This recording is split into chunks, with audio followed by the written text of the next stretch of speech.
우리 하나님의 말씀 보겠습니다. 오늘 성경 사도행전 13장 42절부터 52절 말씀 속에 두 사람의 기쁨이라는 주제로 말씀을 보겠습니다. 오늘 예배 우리 성도님들 다 한꺼번에 오시면 참 좋을 텐데 매 주일마다 제가 이제 아쉬운 부분은 이렇게 또 2주 만에 한 번씩 오시는 분들, 격주 만에 오시는 분도 계시고 또 몸이 불편해서 못 오시는 분도 계시고 그래서 항상 마음에 안쉬움이 있고 아파서 못 오신 분 너무너무 안타까움이 있고 그렇습니다. 여러분 다른 거 개근하는 것처럼 예배에 항상 개근할 수 있는 그런 건강도 주시고 또 환경도 주시고 또 믿음도 달라고 기도하시기를 바랍니다.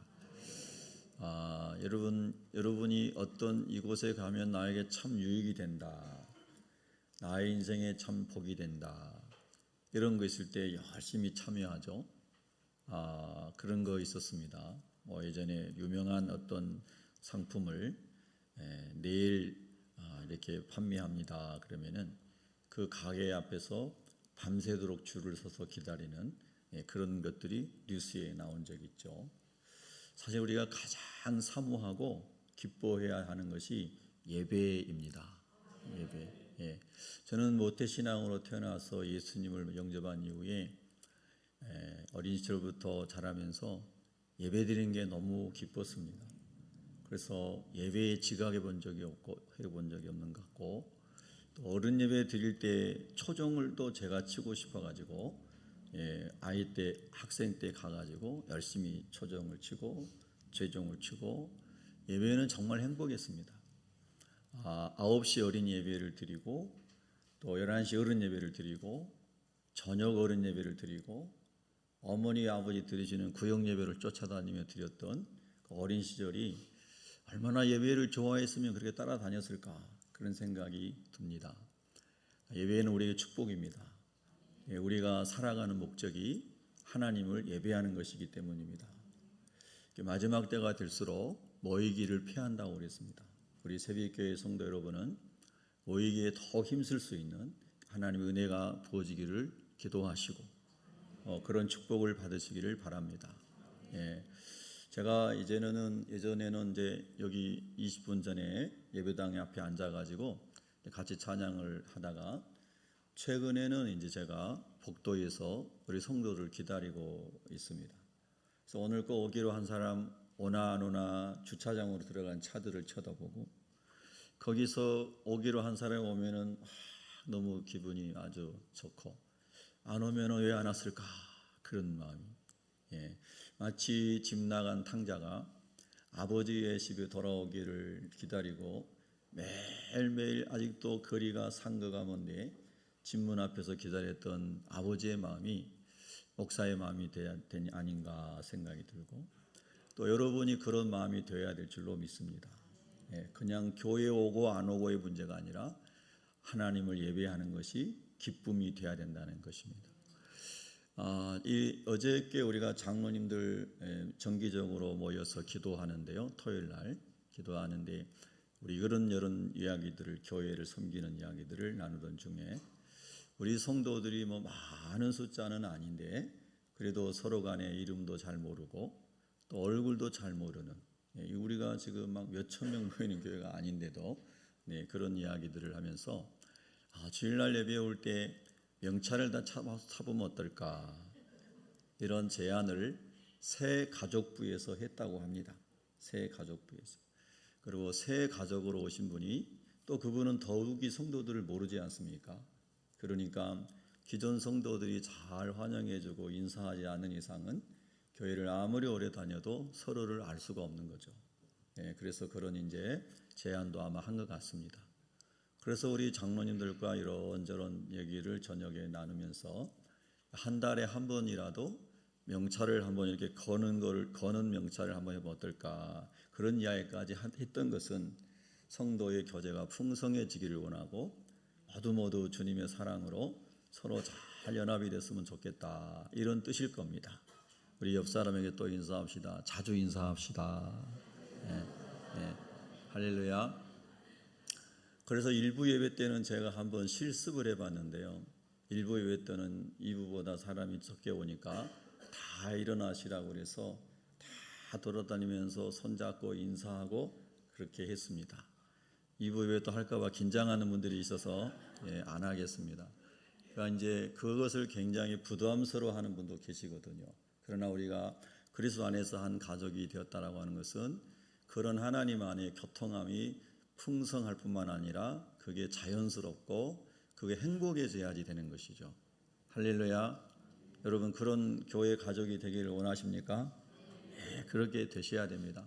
근데 그거를 잘 교회에서 성령 안에서 훈련을 받고 여러분의 가정에서 직장에서 사회에서 그런 하나님의 공동체를 만들어가는 사람이 돼야 되겠죠.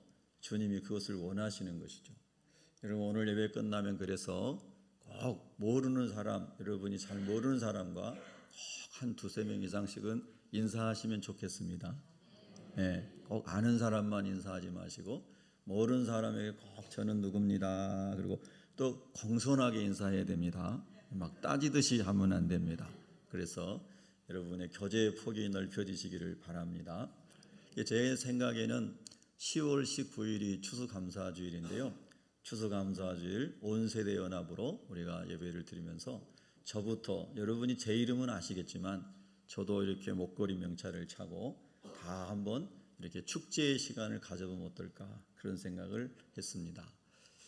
그렇게 하고 싶은 사람이 한 명도 없으신가 보네요. 그렇게 하면은 참 좋겠다 생각이 듭니다. 센스가 조금 있고 아직도 모르는 것 같아요. 그래서 이 말씀의 요지는 그런 겁니다. 우리가 그리스도 예수 안에서 구원받은 한 공동체로서 지금 천국을 향하여 함께 가고 있는데 누가 우리 공동체 안에서 연약하고 힘들고 어려운 가운데 있는가 하는 것도 서로 영적으로 살피고 기도할 수 있는 그런 사랑의 연대가 더 강화되고 깊어질 수 있기를 소망합니다. 여러분 이제 오늘날 요즘에 우리가 많은 이 세상에서 일어나는 뉴스들 중에 크게 대별하면 자연재해에 대한 뉴스와 전쟁에 대한 뉴스입니다. 자연재해는 기후 상태가 이제 완전히 무너져 가는 정도가 돼가고 있다는 것을 많은 보도를 통해 우리가 접하고 되고요. 또 이스라엘과 팔레스타인 내에서 그 가자지구를 중심으로 일어나고 있는 전쟁도 너무나 예상을 초월하는 극단의 길로 가고 있는 것을 우리가 보고 있지 않습니까? 역사를 해석하는 두 가지 길, 저는 역사학자는 아닙니다만은 성경 속의 역사를 제가 중심으로 말씀을 드리면 성경의 역사를 알지 못하는 사람들은 하나님의 창조 시작부터 시작해서 시작과 끝이 있는 하나님의 구원의 역사를 성경을 통해서 모르고 있는 사람들은 소위 말하는 세속의 역사관을 가지고 있는 거죠. 우리가 흔히 세속의 역사는 시작과 끝에 대해서 설명을 못합니다. 그냥 빅뱅에 이어서 어떻게 생겨나고 목적 없이 진화하고 일어난 이런 일들은 우리가 많이 학교에서 배웠지만은 이 지구에 우리가 이 지구라는 조그만 행성 안에 살면서 이 지구의 미래는 어떻게 되는가? 일론 머스크 같은 그런 사람이 이 지구가 어려워졌을 때 다른 행성에 가서 살 수 있는 길을 모색하고 세계적인 갑부들은 거기도 갈 수 있고 이런 꿈을 인류가 꿀 수는 있지만 그러나 저와 여러분 같은 평범한 사람은 그렇게 될지라도 그런 곳에 못 가겠죠. 어쨌든 사람은 진화론을 주장하고 인류의 끝없는 진보, 어려우면 사람이 또 뭔가를 발견해서 돌파해 갈 것이다 라고 하는 기대와 전망을 가지고 살아가고 있는 것 같습니다. 그러나 참 안타깝게도 지금 이제 아까 말씀드린 것처럼 지구 환경적인 문제는 굉장히 코너에 몰려가고 있다고 말하고 더 이제 중요한 것은 이스라엘을 주목하셔야 된다는 겁니다. 여러분 성경은 이스라엘은 그냥 이스라엘이 아닙니다. 그러니까 인류의 역사가 아담 이후로 타락해서 쭉 심판을 향해서 가고 있어요. 성경의 역사가는 끝이 없는 게 아니라 시작이 있고 끝이 있는 겁니다. 그래서 이 지구도 나중에는 뜨거운 불에 녹아져서 없어지고 우리 예수 믿는 사람은 예수 안에 있는 사람은 들림받아서 공중 혼인 잔치에 예수님 잔치에 참여하게 됩니다. 여러분 예수 그리스도께서 수도 없이 말씀하신 겁니다. 그런데 그 역사의 마지막으로 가는 예수 믿는 사람의 역사관은 구원의 역사관으로 하나님이 인류를 구원하시는 구원의 역사로 역사를 봅니다. 그래서 구속사라고 얘기합니다. 구속사. 그 구속사의 마지막 부분에 지금 우리가 와 있는 겁니다. 아멘. 그런데 세상의 역사는 그 끝에 대하여 말하지 않죠. 계속해서 인류는 개발하고 창의적으로 진보하고 이런 소망적인 얘기를 하지만 그러나 성경의 역사가는 인류의 끝이 있는데 그 끝에 이르는 과정에서 반드시 큰 전쟁이 일어납니다. 성경의 예언입니다. 큰 전쟁이 일어나요. 근데 그 전쟁의 큰 틀은 여러분과 제가 아무리 평화를 위해서 기도해도 성경의 예언은 성취되기 때문에 반드시 큰 전쟁은 일어납니다. 그러나 우리는 우리가 살아가는 환경 속에서 하나님의 일을 잘 감당하도록 하나님의 선하신 도우심을 구해야 되죠. 할렐루야. 내일 지구가 멸망해도 저와 여러분은 우리에게 주신 사명을 감당하고 오늘을 성실하게 살고 하나님의 나라를 소망하며 예수를 전하고 살아가야 됩니다. 할렐루야. 여러분 보십시오. 이스라엘의 하마스라고 하는 그 조직이 어마어마한 공격을 가해서 수많은 사람이 죽었고 죽어가고 있죠.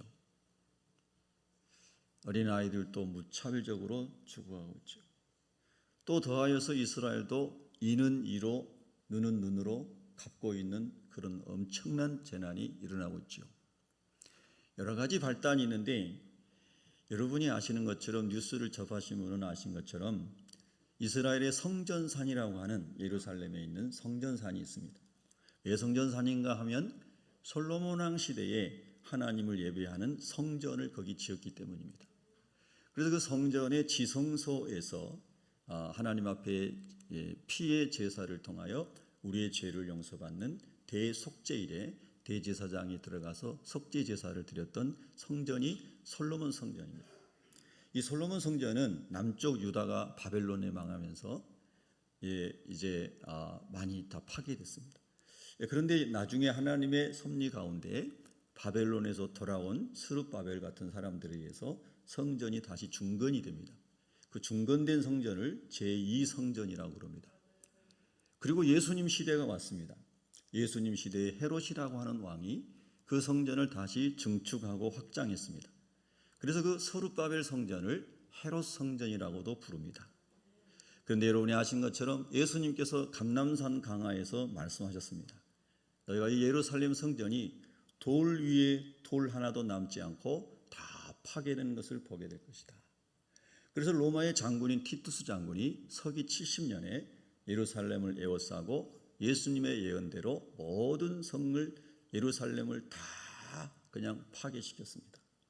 그래서 두 번째 성전이었던 스룹바벨 성전, 헤롯 성전이라고 그런 성전은 돌 하나도 돌 위에 남지 않고 다 무너졌습니다. 여러분이 뉴스에서 접하셨던 통곡의 벽이라고 하는 서쪽 벽은 성전 벽이 아니고 그 밑에 축대와 같은 것입니다. 지형이 이렇게 되기 때문에 보충하고 축대를 세워 있는 그게 남아 있는 겁니다. 그 위에 있는 것은 다 무너졌습니다. 서기 70년에 일어났던 일입니다. 그리고 세월이 흘러 마호메트는 원래 여러분이 잘 아는 지금 사우디에 있는 메카에 달의 신을 섬기는 제사장 가문의 제사장이었습니다. 제사장 가문의 사람이었습니다. 그런데 그들은 거기서 그런 신을 섬겼는데 이미 유대인들은 디아스포라 유대인들이 바벨론 포로기부터 전 세계에 흩어져 있었습니다. 메디나에도 메카에서 북쪽으로 있는 메디나에도 유대인들은 이미 해당 중심으로 공동체를 막강하게 이제 갖추고 있었습니다. 이 메카에서 이 제사장 달의 신을 섬기고 이런 우상을 섬겼던 제사장 가문이 구라이시 부족이었습니다. 구라이시 부족에서 마호메트라고 하는 사람이 나온 것입니다. 이 사람은 자기 부족 간의 갈등 가운데 메디나로 도망을 갔습니다. 자기 가족 몇 명과 함께. 그래서 메디나에 있을 때 이 마호메트와 그의 가족들은 소수였습니다. 그런데 그 지역을 다 이렇게 잡고 있는 사람들이 유대인이었습니다. 말하자면 메인스트림이 유대인이었습니다. 그래서 그는 그곳에 갔을 때 유대인들에게 읍소하는 거죠. 세력이 없기 때문에. 그래서 유대인들과 화친하고 지냈습니다.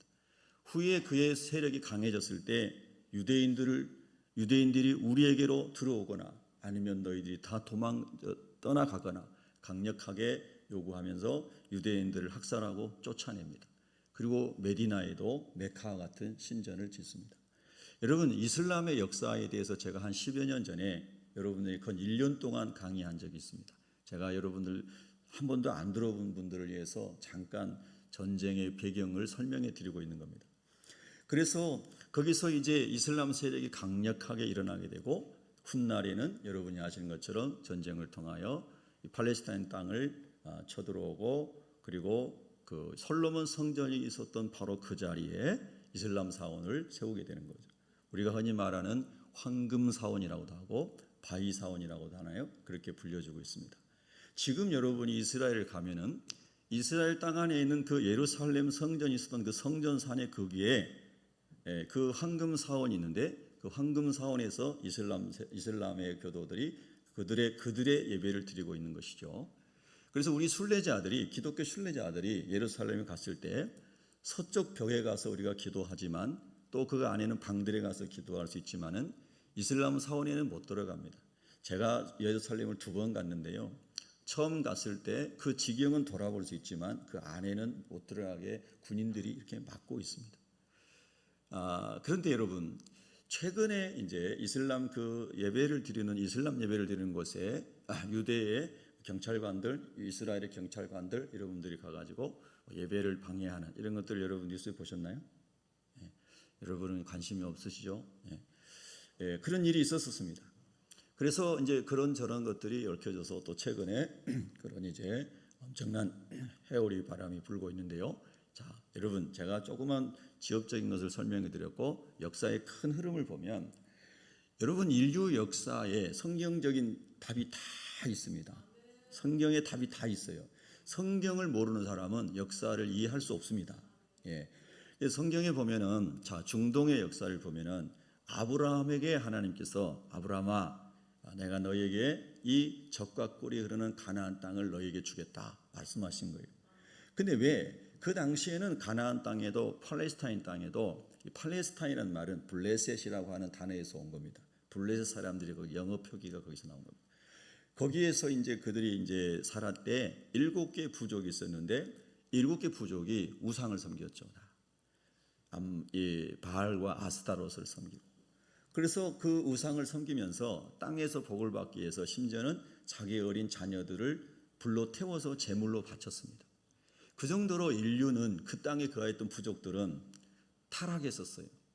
자식을 복 받기 위해서 제물로 바치는, 우리나라도 그런 풍습이 있었습니다. 과거에 제주도에는 구렁이에게 사람을 바치고 이런 풍습도 있었습니다. 이렇게 인류가 하나님의 말씀에 떠나서 육의 쾌락과 육의 복을 위해서 자기 자식도 불태워 죽이는 정도로 완전히 망가졌는데 그곳이 바로 팔레스타인 땅이었습니다. 하나님께서는 그 사람들을 다 쫓아내고 하나님의 백성 아브라함의 후손들을 심어서 거룩한 백성, 할렐루야, 거룩한 백성, 사랑의 백성, 섬기는 백성, 하나님의 형상을 회복한 백성으로 그들을 거기 심어서 하나님 나라의 모형을 가나안 땅에서 보여주기를 원하셨던 겁니다.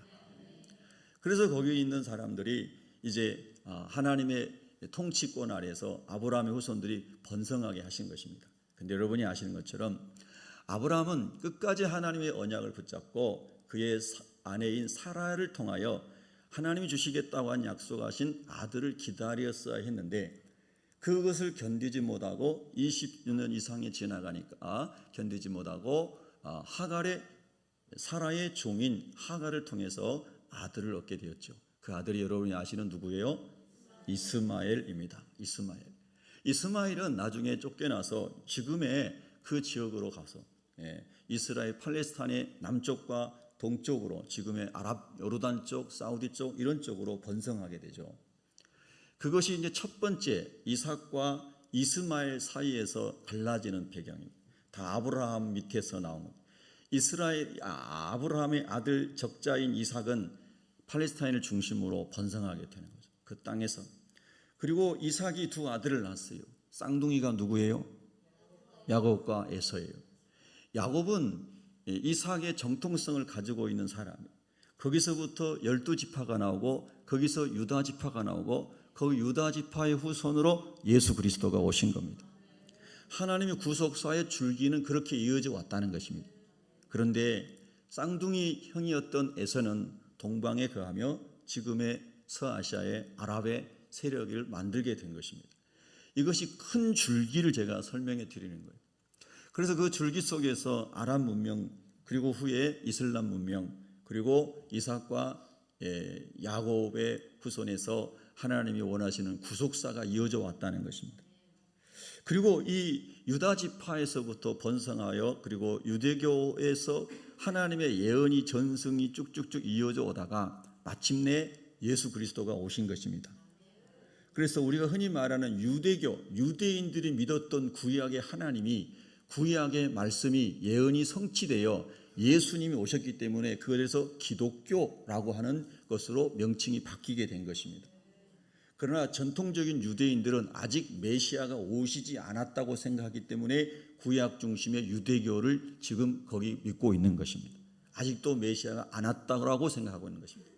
그러나 예수 그리스도가 이 땅에 오셔서 십자가에 죽으시고 부활하심으로 구약의 예언이 완성이 되었고 메시아가 오셨습니다.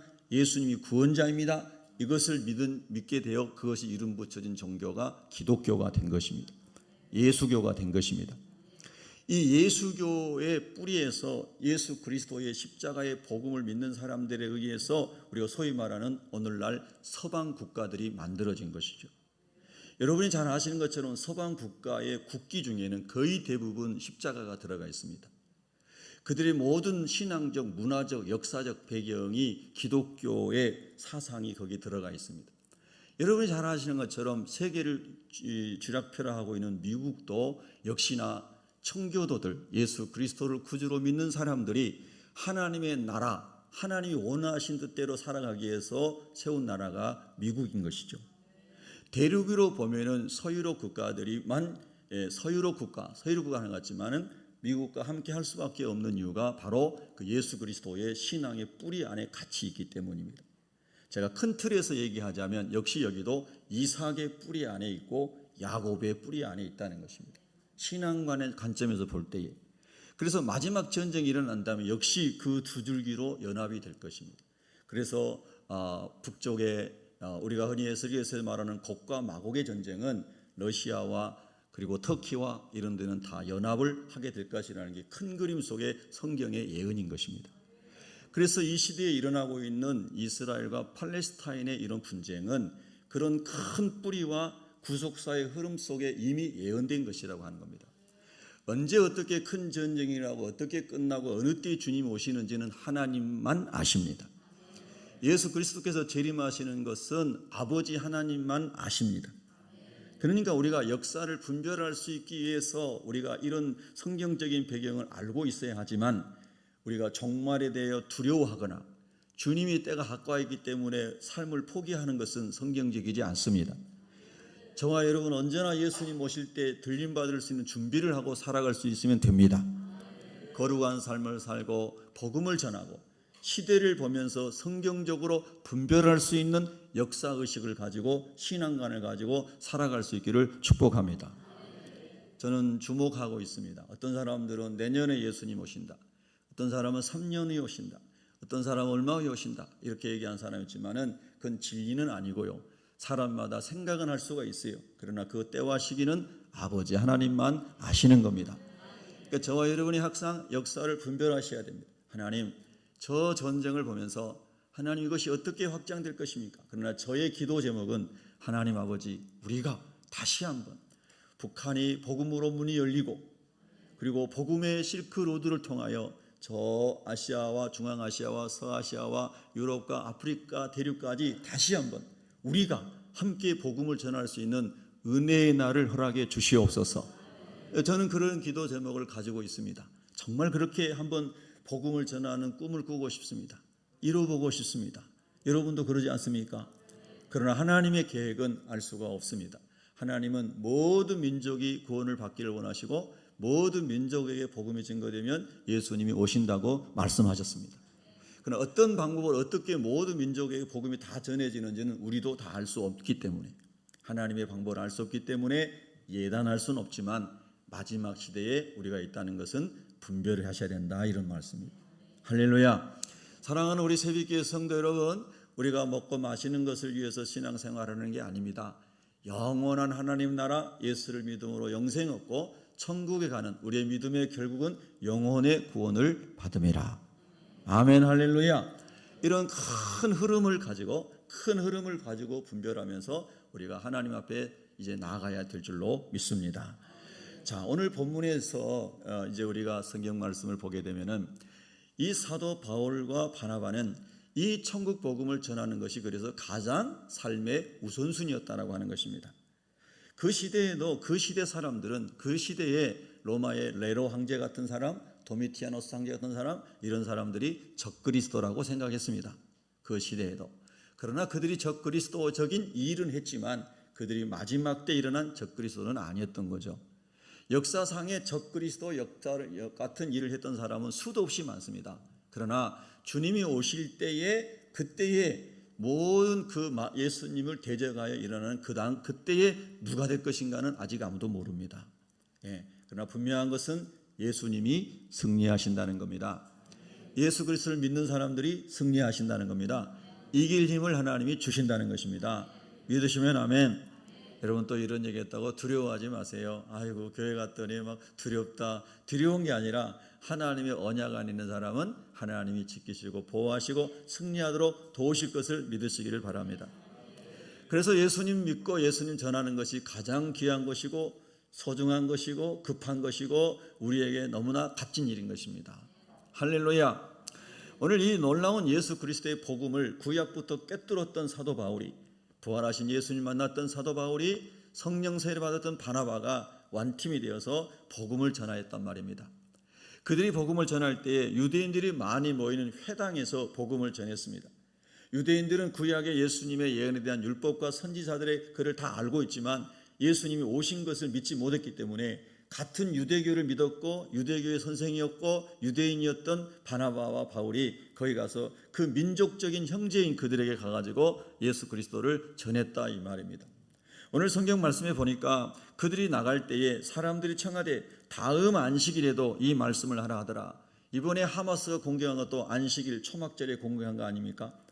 안식일에 유대인들은 모여서 구약의 여호와 하나님을 예배하는 날입니다. 아직 예수님을 만나지 못하고 그 안식일에 그 회당에 가서 예수님을 알려줬다는 것입니다. 여러분, 하나님을 모르는 사람들 모임 가운데 저와 여러분이 성령으로 인도받아 가서 빌립이 에티오피아의 고위 관리에게 말씀을 풀어 메시아의 오심을 알려준 것처럼 성령으로 그렇게 쓰임받기를 기도하십시다. 그 쓰임받는 게 복이 되기를 예수 이름으로 축복합니다. 그래서 여러분 오늘 본문에 보면은 그런 시절에도 유대인 중에도 회당 중심으로 극렬한 극단적인 유대교를 믿고 있는 근본주의적인 유대교를 믿고 있는 사람들도 하나님의 말씀을 들을 수 있도록 하나님이 들을 기도 주시고 마음도 열어주셨구나. 여러분 주변에 이 사람은 절대 예수 안 믿을 거야, 이 사람은 절대로 아니야 여러분과 제가 속단하지 않기를 바랍니다. 하나님이 하시면, 성령님이 하시면 못 하실 일이 없습니다. 그래서 바울과 바나바는 기도하고 항상 복음을 전했을 것이고, 그리고 하나님께서 그 복음을 들을 수 있는 사람을 준비시켜 놨다라고 하는 것입니다. 여러분 오늘 이 시대는 진리가 없는 시대, 다원주의 시대, 이것도 진리고 저것도 진리고 힘 있는 사람이 이렇게 주장하고 힘 있는 사람이 이렇게 하면 그것이 공의가 되고 그 진리가 되는 이런 혼돈의 시대를 살아가고 있지 않습니까? 그래서 진실도 진리에 갈급한 사람은 진리가 뭘까라고 질문합니다. 빌라도 총독이 당대에 로마에서 권력을 얻고 예수님을 신문하는 자리에 있었지만 예수님을 신문하다가 그가 스스로 질문합니다. 진리가 뭘까? 진리가 뭘까? 오늘 세상에서 아무리 성공했어도, 세상에서 내가 오늘 다 얻었어도 이 영혼이 허망하고 공허한 것을 사람들이 느끼게 됩니다. 진리를 발견하지 못했을 때 영혼은 텅 빈 것처럼 허전하다는 것입니다. 세상에 이것이 진리다, 이것이 성공이다, 이것이 인생의 의미다 라고 살아갔던 사람들이 그곳에 도달해 보니 허전한 것을 느끼게 됩니다. 진리가 뭘까? 바로 그런 사람들에게 저와 여러분을 통해서 하나님께서 길이요 진리이신 예수님을 전하라고 말씀하시는 겁니다. 그런 사람이 여러분과 저의 주변에 언제든지 준비되어 있다고 성경은 우리에게 깨우쳐 주고 있다 이 말입니다. 삶의 의미를 찾지 못하고 살아가는 사람도 많습니다. 죽음 앞에서 죽음을 넘어설 해답을 찾지 못하고 좌절하고 절망하고 울부짖는 사람들도 많이 있는 것이죠. 오늘 여러분 보십시오. 이렇게 정말 생각할 수 없는 고통을 순식간에 당하는 수많은 지금 거기 팔레스타인과 이스라엘에 있는 어린 아이들, 어린 생명들, 죽어가는 생명들을 보십시오. 그 아이들이 무슨 죄가 있습니까? 팔레스타인 아이들이나 이스라엘 아이들이나 그 아이들이 그렇게 죽어야 할 이유가 없지 않습니까? 예. 그러나 그들의 의지와 그들의 계획과 그들의 부모들의 계획과 상관없이 그들은 그렇게 처참하게 정말 어려운 가운데 그렇게 쓰러지고 있습니다. 우리 인생도 한치 앞을 알 수 없는 것입니다. 그런데 바로 그런 모든 인생의 죽음의 의미와 갑작스럽게 닥쳐오는 고난과 절망의 문제에 있는 사람들이 우리 주변에 얼마든지 있을 수 있다라고 하는 것입니다. 바로 그런 사람들에게 죽음을 넘어선 진리, 할렐루야, 어떤 좌절과 절망을 넘어설 수 있는 진리, 해답이 무엇일까? 그분이 누구일까? 그분이 예수 그리스도이신 것입니다. 바로 그분을 여러분과 제가 만난 것입니다. 바로 그분을 만났기 때문에 저와 여러분이 하나님의 은혜로 살아가고 있는 것입니다. 여러분, 만약에 우리나라에 절대 그런 일이 일어나지 않도록 우리가 기도하고 있지만 만약에 북한에서 장사포를 한꺼번에 5만 발을 우리나라에 쏜다고 생각해 보십시오. 우리나라가 수많은 대응할 수 있는 무기를 아무리 갖췄다 할지라도 그 포를 다 막을 수 없을 것입니다. 이스라엘에서 일어나고 있는 일을 우리가 지금 다 그렇게 보면서 생각이 있지 않습니까? 우리 우스갯소리입니다만 우리 일산에는 하나도 안 떨어진답니다. 우스갯소리예요. 또 소문내지 마세요. 예, 이게 일산을 넘어서 서울로 간다는 말이죠. 과거에 제가 27년 전에 일산에 올 때는 사람들이 일산은 전쟁이 일어나면은 거기 총바지다 막 이런 말들이 있었습니다. 근데 총바지 오니까 너무 좋더라고요. 여기 환경도 좋고. 예.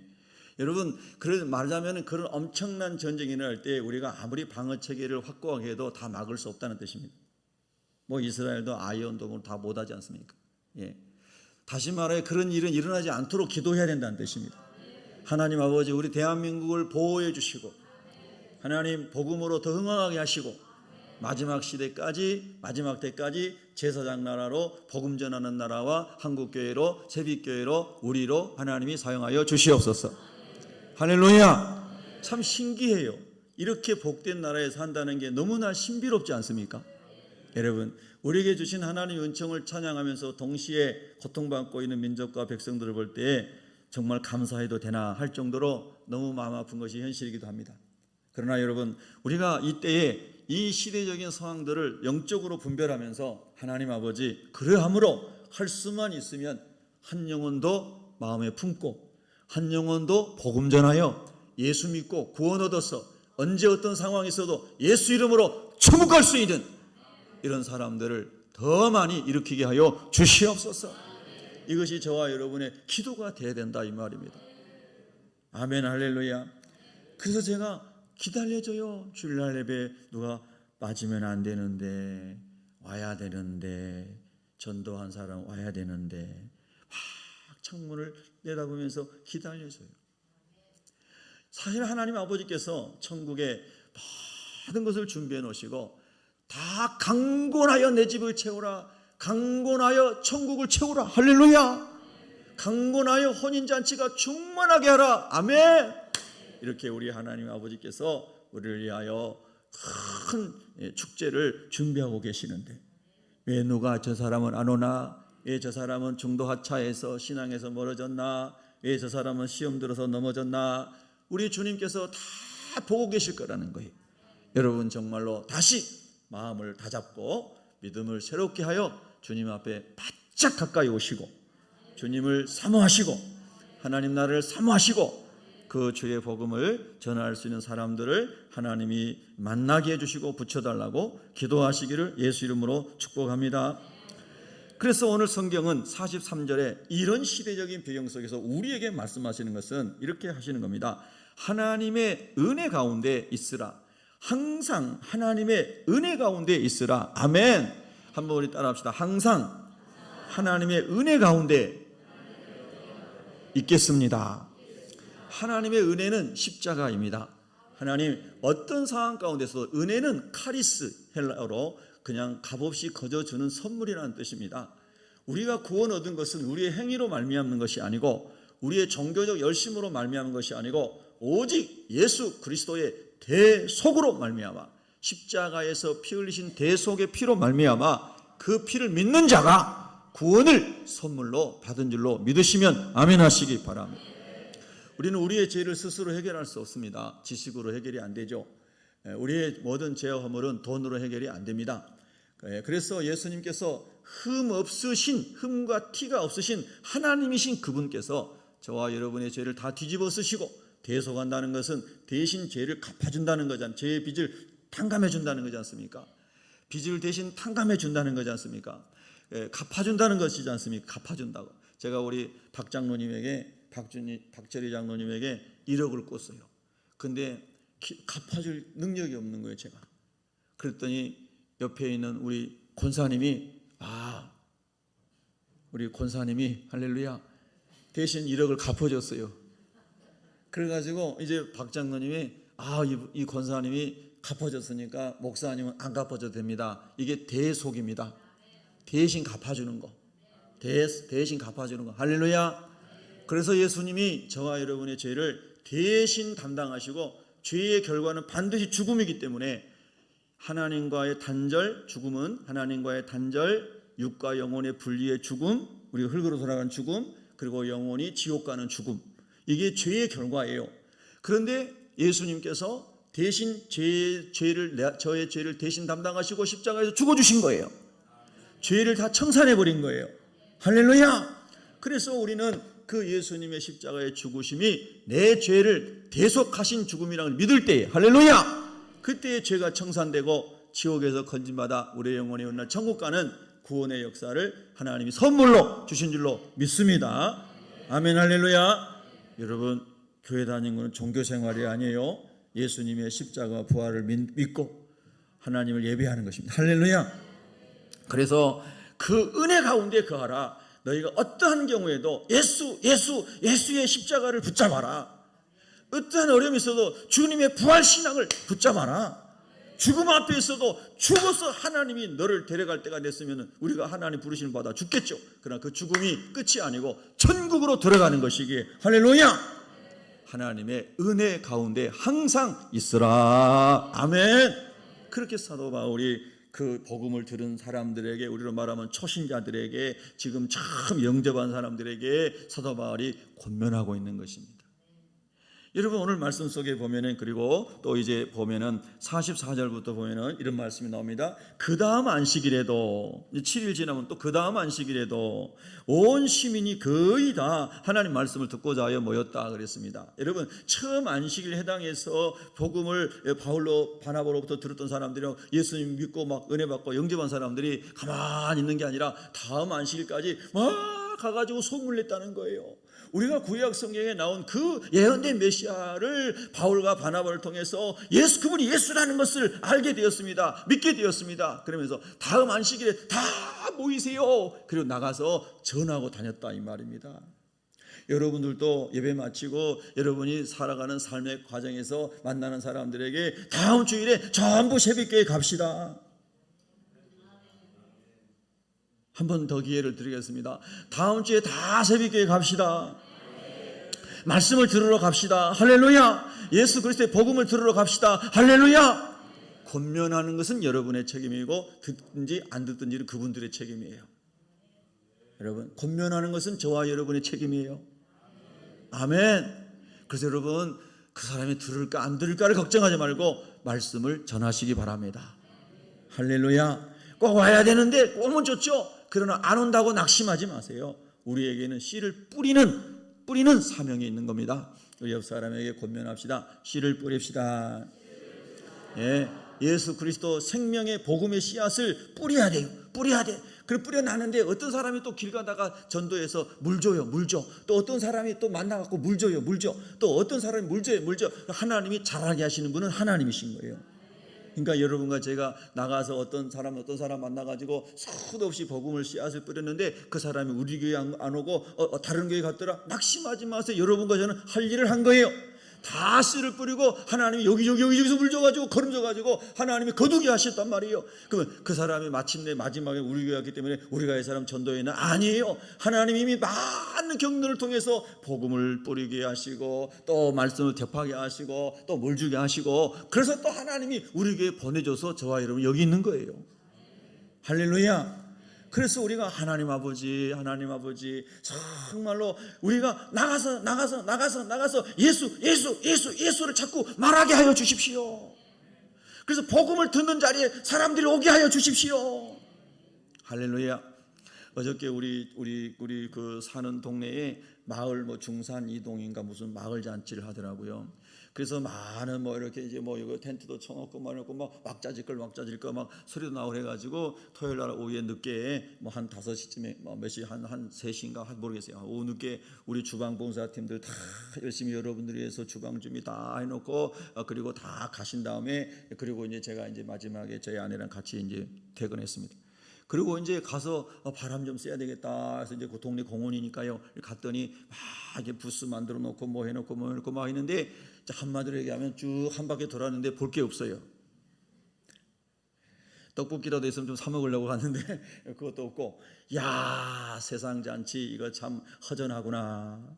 그런데 방송하고 소문하고 시장님 나와가지고 무슨 한 말씀 하시고 또 뭐 이렇게 관리들 나와가지고 한 말씀 하시고 막 이렇게 하면서 뭐 뽑기 해가지고 선물 주고 막 이러더라고요. 그런데 여러분, 세상에 동네 사람 동네 장찬에도 사람들이 막 소문내고 마이크로 방송을 해가지고 사람들 오게 해서 어떤 아주머니가 저희 주차장에서 이제 막 나가는데 막 뛰어서 나가다가 휴대폰을 떨어뜨리고 가는데 휴대폰 떨어지지도 모르고 막 달려가더라고요. 그래서 제가 그 휴대폰을 지워가지고 뒤를 따라서 가는데 그분도 거기 그 사람들 모인 데 가고 있더라고요. 걔네 가다가 내 전해주려고 이제 막 뒤에 따라갔는데 나중에 이제 잊어버리느라고 막 찾으러 막 어디서 와 그래. 이제 아주머니 이거 아주머니 거죠. 전해줬어. 내가 막 뛰어가서 주려고 하는데 자기가 놀래갖고 막 뛰어오고 다시. 동네 장치 가려고 막 뛰어가다가 휴대폰 떨어지지도 못하고 그렇게 가고. 여러분과 제가 정신을 집중하고 뛰어야 할 것은 말씀이 있는 것이고 예배의 자리고, 그렇게 저와 여러분 주변의 사람들이 말씀 앞에 올 수 있도록 저와 여러분이 세례 요한의 역할, 예수님의 길을 예비하는 역할, 다시 오실 주님을 알리는 역할, 이런 역할을 하면 나는 생각지도 못했는데 온 시민이 다 모였다고 말씀을 듣고 싶어서 하나님이 예비한 사람이 반드시 있다는 거예요. 할렐루야. 믿으시면 아멘. 여러분, 우리 한번 이렇게 고백해 볼까요? 한 영혼이 천하보다 귀합니다. 이게 잘 안 들어오시죠? 이렇게 얘기해 볼까요? 한 영혼이 성공보다 귀합니다.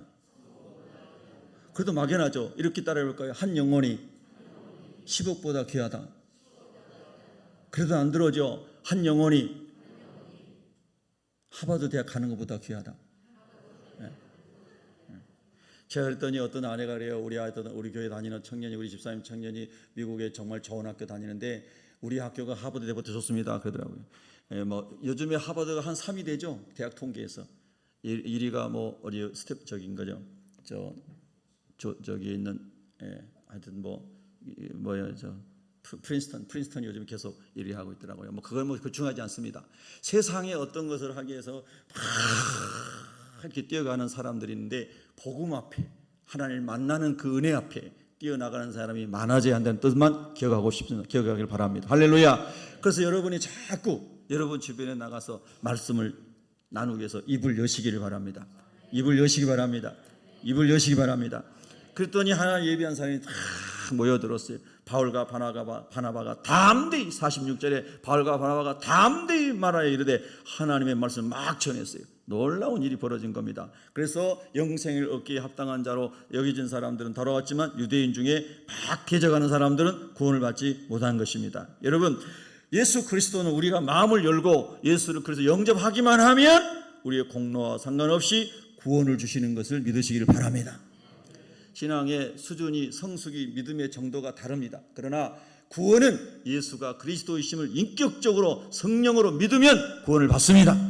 십자가에서 마지막 사형수로 있었던 이 사형수가 예수를 그리스도로 받아들인 고백을 하고, 그 의미의 고백을 하고, 오늘 내가 나와 함께 낙원에 이르리라. 할렐루야. 그렇습니다. 구원은 믿음으로 받습니다. 그러나 상급은 행함으로 받습니다. 상급은 행함으로 받습니다. 우리 한번 따라할까요? 상급은 행함으로 받습니다. 적절한 비율일지 모르지만 초등학교, 국민학교 1학년 때 6학년 때까지 쭉 다니면 졸업장 다 줍니다. 그런데 여러분, 상장은 공부 잘하는 애한테 주죠. 보통 우리 국민학교 다닐 때, 졸업할 때 상장이 무슨 사전 줬잖아요. 국어사전, 영어사전 이런 거 줬잖아요. 중학교 다닐 때 써라 하고. 예. 여러분 안 탔어도 다른 사람 탄 거 봤잖아요. 예. 그렇게 상장을 줬어요. 웃자고 한 얘기입니다. 또 그것 때문에 실망하지 마세요. 예. 그래서 우리가 그래, 졸업은 학교 들어가서 출석 일수만 채우면은 졸업장 줬어요. 상장은 그들이 공부 잘해야 줬어요. 예수 그리스도를 믿으면 구원을 받아요. 할렐루야. 그런데 하늘의 상급과 영광은 행한 대로 받아요. 행한 대로 받아요. 그래서 진짜 예수를 그리스도 만난 사람은 상 받기 위해서가 아니라 그 은혜가 감사해서, 내가 내 평생 주님을 사랑하고 섬겨도 주님이 지옥 갈 나를 건져주신 이 은혜를 어떻게 갚을 수 있겠는가?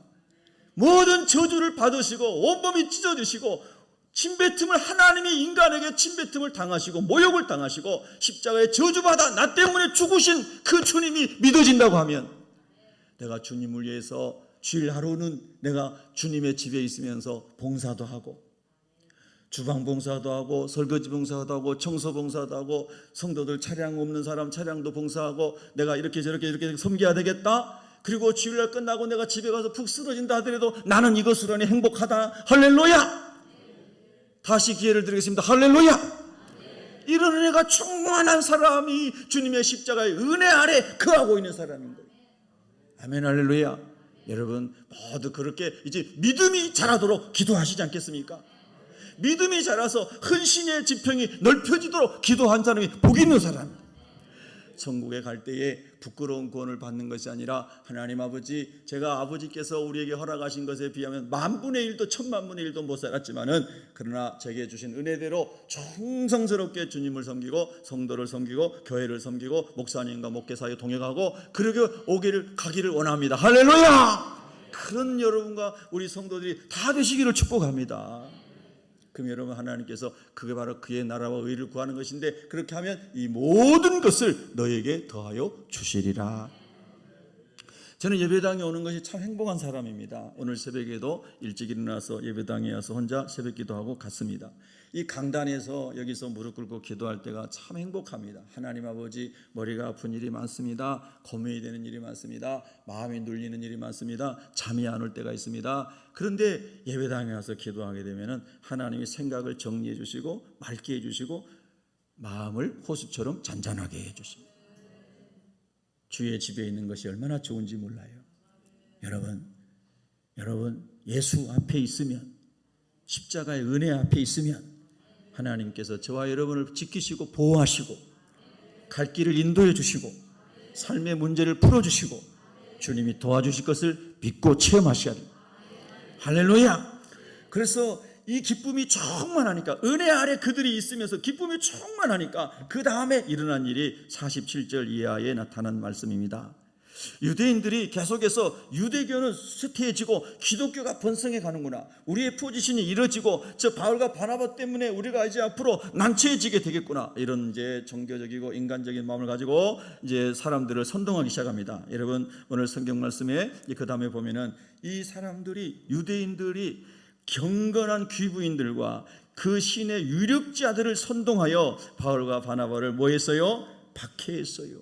복음을 전하려고 하는 사람을 박해하는 마귀 역사가 있다 이 말이에요. 그 지역에서 쫓아냈어요.